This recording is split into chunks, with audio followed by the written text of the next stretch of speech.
ସେଇଟା କାହା ଭିତରେ ଲଢ଼େ ନାହିଁ। କଂଗ୍ରେସ ସେଇଟା ଜିତିବ। ଯଦି ଭୋଟ ଚୋରି ନ ହେବ ତାହେଲେ କଂଗ୍ରେସ ଜିତିବାଟା ନିଶ୍ଚିତ।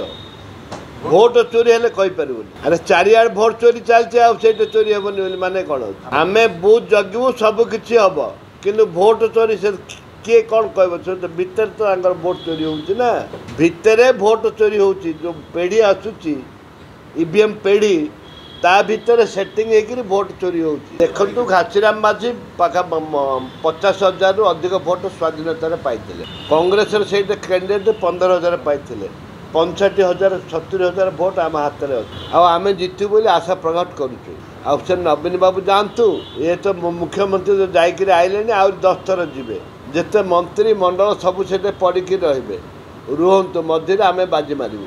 ସେ ଓକେସନ କାମ କରିବନି। ଗଲା କ୍ୟାଣ୍ଡିଡେଟ୍ ଯିଏ ଆମର ଯିଏ ବର୍ତ୍ତମାନର କ୍ୟାଣ୍ଡିଡେଟ୍, ସେ ଇଣ୍ଡିପେଣ୍ଡେଣ୍ଟ ଛିଡ଼ା ହେଇଥିଲେ। ସେ କଂଗ୍ରେସର ଲୋକ, କଂଗ୍ରେସ ଟିକେଟ୍ ଦେଇନଥିଲା ତାଙ୍କୁ। ନଦବାରୁ ସେ ରାଗିକିରି ଇଣ୍ଡିପେଣ୍ଡେଣ୍ଟ ଅଭିମାନରେ ଇଣ୍ଡିପେଣ୍ଡେଣ୍ଟ ଛିଡ଼ା ହେଇକିରି 50,000 ଉପରେ ଭୋଟ ପାଇ। ସେ 50, ଇଏ 15, 65,000 ଭୋଟ।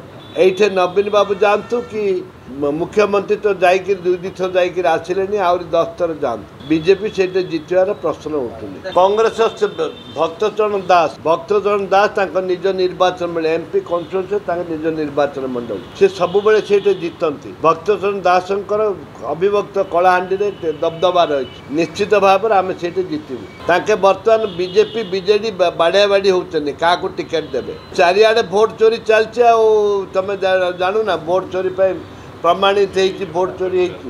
ଇଭିଏମ୍ ପେଢ଼ି କଥା କହିଲି, ସେ ପେଢ଼ି ଭିତରେ କ'ଣ ସେଟିଂ କରିଥିବେ କହିହେବନି। ଆମେ ସିନା ବୁଥ୍ ଜଗିବୁ, ଇଭିଏମ୍ ପେଢ଼ି ଭିତରେ କ'ଣ ସେଟିଂ ହେଇଥିବ ସେଇଟା କ'ଣ ଜଗିବୁ? ଆମେ ଜିତିବାର ସୁନିଶ୍ଚିତ।